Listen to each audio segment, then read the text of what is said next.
Police dispatchers of Reddit, what is the most disturbing call you've gotten? The night shift call. I used to work at a dispatch center, answering emergency calls. One night, pretty late, I got a call from a teenage girl who was working the late shift at a McDonald's. They were getting ready to close for the night, and she sounded pretty nervous. She told me there was a big group of people outside the restaurant acting wild. She said they were yelling and throwing rocks, or maybe bricks, at the windows. Then, before I could get much more out of her, she hung up. I passed the information along to the dispatch team right away, and they sent the police to check it out. Not even 3 minutes later, the same girl called back. This time, she was full on panicking.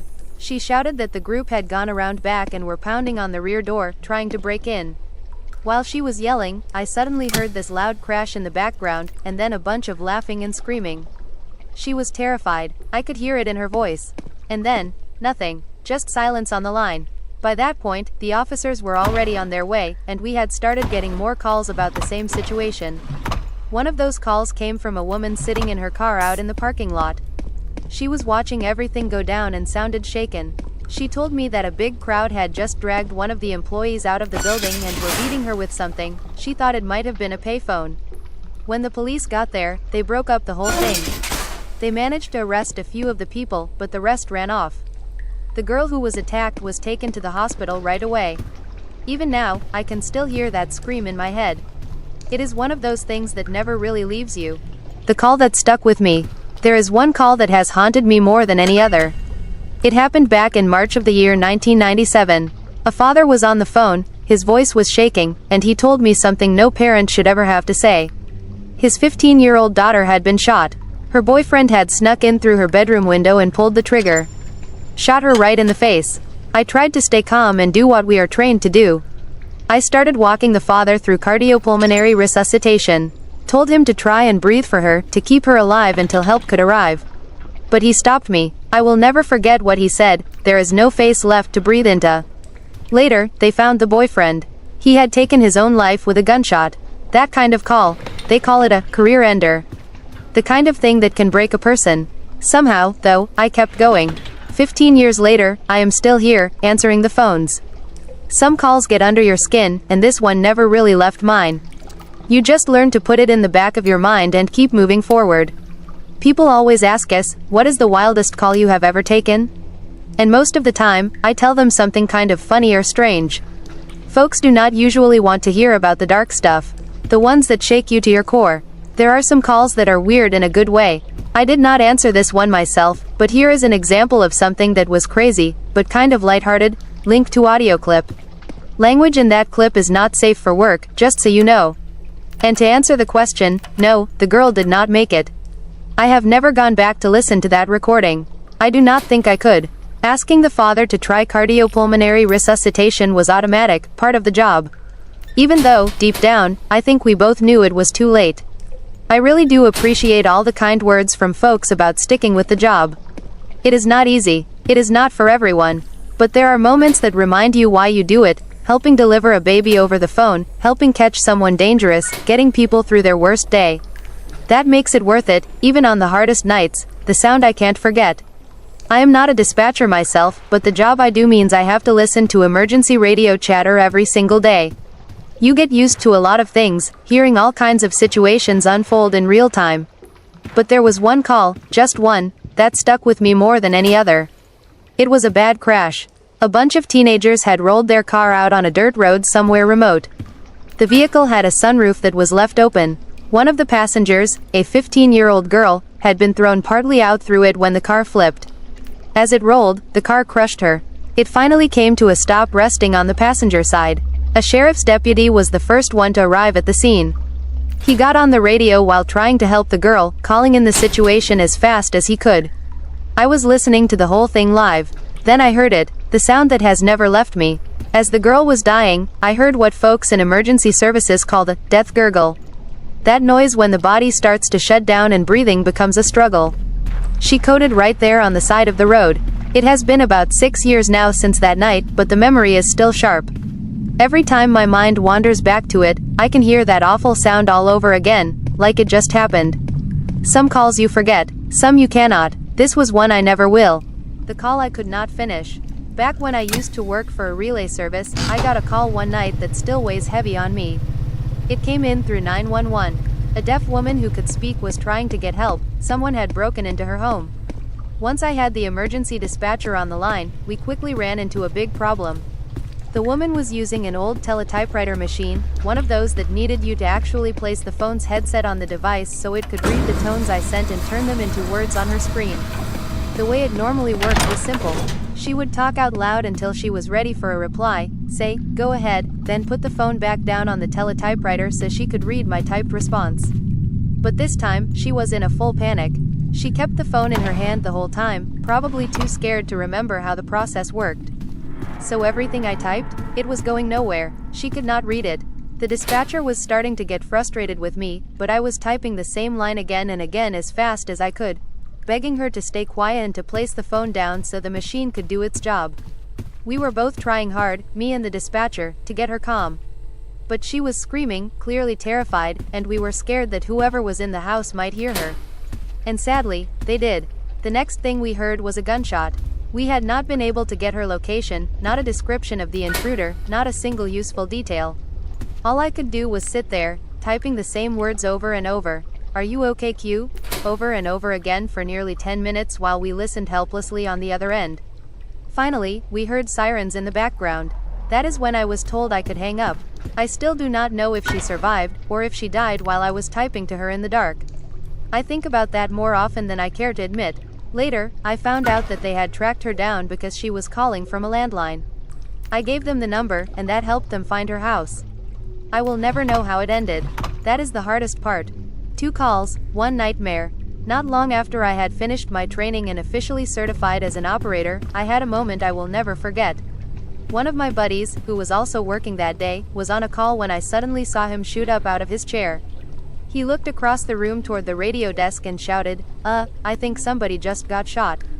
Turned out, he had taken a call from a woman who sounded strangely calm for what she was reporting. She said her husband was threatening to shoot her in the knees, again. That word, again, really stuck with us.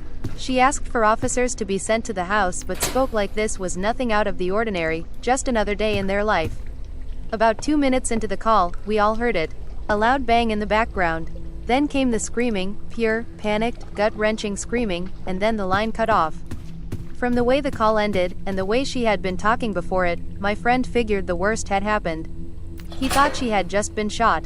While our radio team scrambled to get officers moving, he quickly called the number back. A 6-year-old girl picked up. You could hear crying and chaos in the background. Through her sobs, the little girl told him her dad had just shot himself. She kept asking my friend why he did it, if maybe it was her fault. That part really hit him hard. He gently talked her through it, told her to find her mom, and helped them both get out of the house and over to a neighbor's place until help arrived. That moment always stayed with me, how young she was, how much she had just witnessed, how calmly my friend had to guide her through it all. And then, just when you think nothing can shock you anymore, another call comes in. A neighbor dialed in to say someone had just kicked in a door and was carrying a gun. Right after that, they heard a shot. We were already sending units when the next call came through, from a teenage girl. She was crying so hard she could barely speak, but we pieced it together. Her father had forced his way into their apartment. Right in front of her, he shot her mother and her mother's boyfriend in the head, killed them both. Then, almost like it was some kind of twisted farewell, he placed the gun on the table, kissed his daughter on the head, told her he was sorry, and sat down on the couch to wait for the police. I still think about that. About what she saw. About how calm he was after what he did. This job does not always give you time to process. One moment you are helping someone through a nightmare, and the next, you are thrown into another one. The call that showed me why. I had only been on the job as a dispatcher for about 6 months. Still pretty new. I had not had any of the really dark or life-altering calls yet, but this one showed me why the job matters. It was around 2:30 in the morning. I got a call from an older man who lived out in the country, way off from anything. He told me he had just woken up from the sound of a bad crash outside his house. When he looked out, he saw what looked like a fire burning in the field near the road. I asked him to go check it out, to see if anyone needed help. He walked down, and sure enough, there was a car that had wrecked while trying to take a curve too fast. It had slammed into a power pole and an electrical box. The crash had sparked a fire, and by the time he got close, the flames had spread in a circle about 30 feet wide, completely surrounding the car. There was no driver in sight. The front door was ripped clean off, airbags had gone off, but not a single person around. I asked the man to look around as best he could, but to stay back and stay safe. Then I heard him gasp. He let out this low, broken sound and said something like, "Oh no. Oh, my God, look at that." He had spotted the driver. The guy had been thrown from the car and was trapped underneath part of the wreckage. His legs were mangled, basically gone, and his upper body was on fire. And somehow, he was still awake. The man on the phone was helpless. He had no shoes on, just a bathrobe, and he was not going to make it through the fire. He could only watch. I already had officers and paramedics on the way. They had been driving there for a few minutes by this point. And soon, the first officer pulled up. Normally, I would hang up when emergency services got on scene, but this time, the caller never ended the call. He just dropped the phone, and I kept listening. That officer? He was a former combat medic from the military. He had seen some things. And when he got there and saw that man burning, he knew there was no time to wait for backup or firefighters. He grabbed the extinguisher from his cruiser and ran straight toward the flames. He blasted the man with foam, trying to knock the fire off of him. Then he somehow freed him from underneath the car and dragged him away, while the heat was so bad the flames actually reignited the driver once during the rescue. By the time the paramedics arrived, the man was unconscious. The officer had already started first aid right there next to a wildfire still burning nearby. He messed up his shoulder and his back pulling that man out, but he saved him. The victim had been drinking heavily before the crash. If not for that officer's quick thinking and bravery, he would have died right there in the flames. Instead, they managed to stabilize him. He ended up losing both of his feet, but at least he had a chance. I later found out that things took a bad turn. The man developed sepsis and died in the hospital a few days later from complications related to the amputations. Still, that officer got recognized. He received a rare medal for bravery. Only about 30 people get one each year in our state. He deserved it. That call reminded me that this job, even on the nights when it is quiet and uneventful, can turn into something unforgettable. I had not been doing this long, but after that night, I understood what kind of people I would be working alongside, and what this job really meant. The ones that stayed with me. I have only been in dispatch a couple of years, but that is more than enough time to collect memories that will never fade. Some calls just dig into your mind and stay there. You cannot brush them off. Not really. There are two calls in particular that still come back to me. The first one started off like any regular day. Nothing out of the ordinary, quiet, steady. Then the phone rang. A man came on the line and said, real shaken, her arm is gone, oh my God. He told me he had heard screaming coming from his neighbor's yard. When he went to check it out, he found two parents holding their little girl, just a toddler. She had been run over by a riding lawnmower. While I was dispatching help, I kept talking to the caller, trying to guide him and get more details. That is when he told me the child had lost not one, but two limbs. It was gut-wrenching. By some miracle, the little girl survived. She ended up with prosthetic limbs to help her through life. That call broke my heart, but I hold on to the fact that she made it. The second call is the one that haunted me more. It started out simple enough, just a woman calling from her cell phone. She said her male friend had cut himself while cooking and needed an ambulance. The address she gave was in a remote area, way out in a hard-to-reach part of the county. It would take responders 15 to 20 minutes to get there. About 10 minutes after that first call, the woman phoned back. This time, I answered. Her voice was full of panic.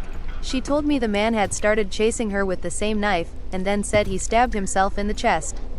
Then the line went dead. At that moment, the ambulance team called in to say they were on scene, but nobody was coming to the door. I quickly updated them about the change in the situation and had them wait in their vehicle. Then, by some stroke of luck, I got through to the woman again, this time on a regular phone line. She said she had run outside and was hiding. I tried everything to figure out exactly where she was. I asked if she could describe a mailbox, nothing. Then I asked about a license plate on any nearby vehicle. She gave me one, but it traced back to the same address as before. What helped was that I now had the man's full name. I ran it through our system and found another address nearby, this one across the river and about 10 minutes from town. I passed that on to law enforcement and emergency crews right away. I told the woman to call 911 again using her cell phone so we could ping her location. She did, and we were able to confirm she was at the second address. At last, we had the right place. She told me the man was lying face down with the knife next to him. I asked if she could move the knife away and try to roll him over. She put me on speaker, and then I heard this horrifying scream. Just pure, raw shock and pain. I will never forget that sound. She came back to the phone, sobbing and saying, "Why? Why?" She told me he had sliced his own throat wide open. I gave her directions on how to try and stop the bleeding. Just then, the police and paramedics arrived. He was declared dead at the hospital. I later found out he had stabbed himself more than 30 times. When detectives finished their interviews and the medical examiner gave their findings, they ruled it a suicide. Even so, for a while afterward, I could not shake the thought that it might have been something else, that maybe she had killed him during a domestic dispute. But in the end, everything pointed to him doing it to himself. Those 2 calls? They never really leave you. There are others too, but those are stories for another time. The call that got real. I am not a dispatcher myself, but I work in the firehouse where the dispatchers are. One summer, in the middle of the night, I got to hear one of the wildest calls ever. A man called in, out of breath and frantic. He kept saying there was a naked guy in his house trying to kill him or something like that. He was breathing so hard it was hard to make out what he was saying, but he kept yelling he needed the police right now. The dispatcher was trying to get him to calm down and tell where he was, but the man suddenly yelled, "He's back. I'm going to shoot him." The dispatcher told him to stay calm and explain what was happening, but things weren't clear at all. Then, bang, a gunshot. Right after that, the man yelled, I shot him." The police dispatcher who was listening in couldn't believe it and yelled, "You what?" It was crazy hearing someone get shot on the phone like that. I even have the tape from the call. I've also heard tons of 911 calls about houses on fire. When the fire is big, everybody calls. Most callers just panic and don't give any useful information. A lot of times, the dispatcher has to ask for the address first. People just scream, "There's a house on fire."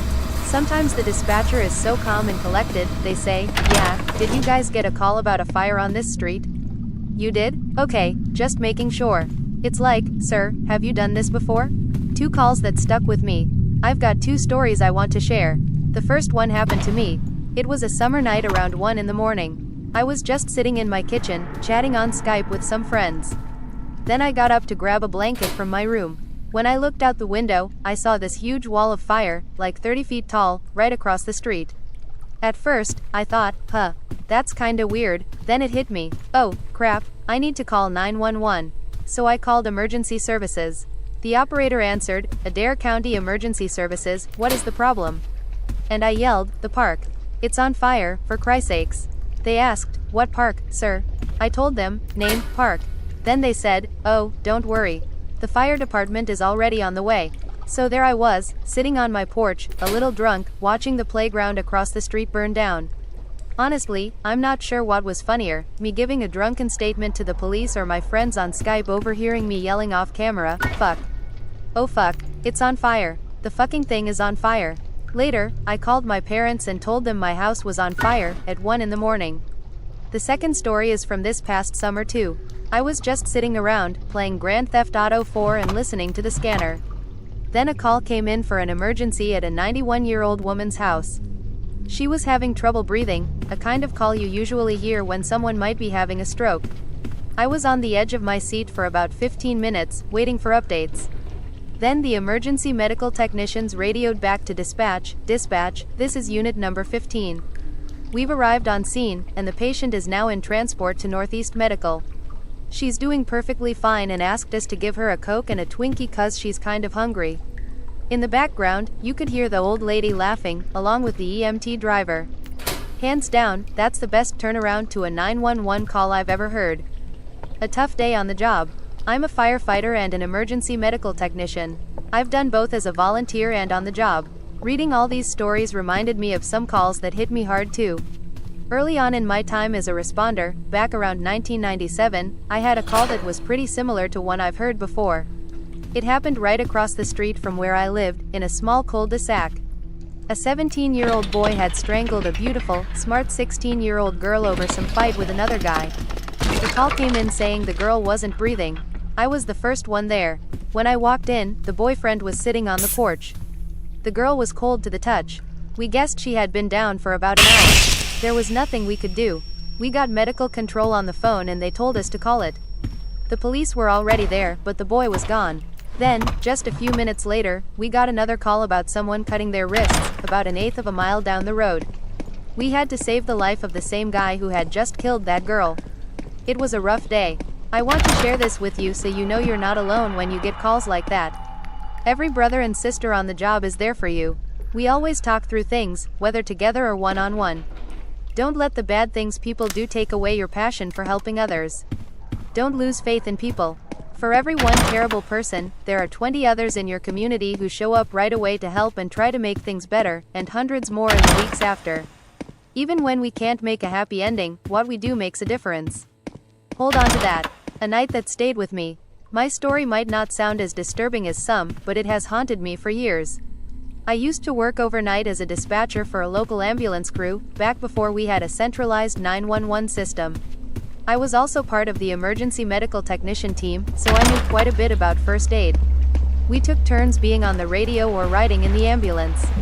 One night around 1 o'clock in the morning, I got a call from a payphone at a rest stop on the interstate highway. This was before cell phones were common. The caller said his father was having a heart attack in the car. By the time he found a phone, the man had stopped responding. The caller had to keep walking back and forth between the car and the payphone just to answer my questions, like, is he breathing? Do you feel a pulse? And then report back. We went through this again and again, as I tried to guide him on what to do.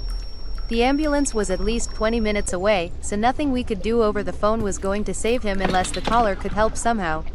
The man was panicked, watching his father die right in front of him, and he had no training in CPR or first aid.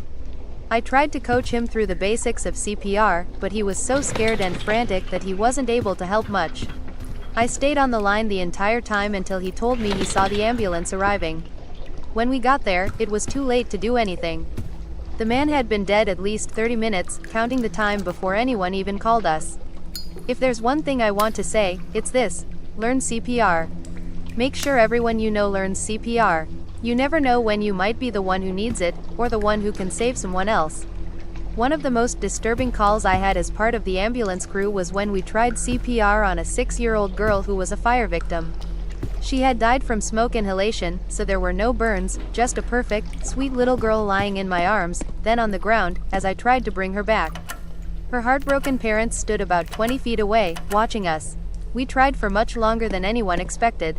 I didn't want to stop because stopping meant something I still don't want to think about.